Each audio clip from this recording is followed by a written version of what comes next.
আপনি কি জানেন যারা জাহাজে কাজ করে তারা সাগরের মাঝখানে দিনের পর দিন কি করে? তারা কি শুধু বসে থাকে? না ভাই, তারা বসে থাকে না।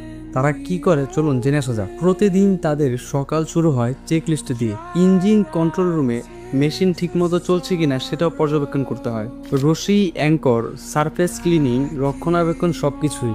কেউ রান্না করে পুরো জাহাজ কর্মীদের জন্য, কেউ আবার সিগন্যাল বা রেডিও দিয়ে হেড অফিসের সঙ্গে যোগাযোগ রাখে।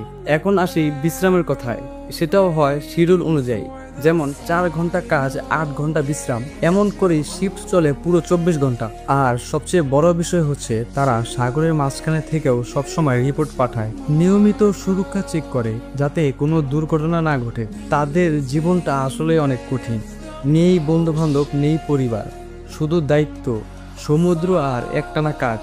এটাই হচ্ছে সি ফেয়ার লাইফ, যা আমরা শুধু দূর থেকেই দেখি কিন্তু খুব কমই বুঝি।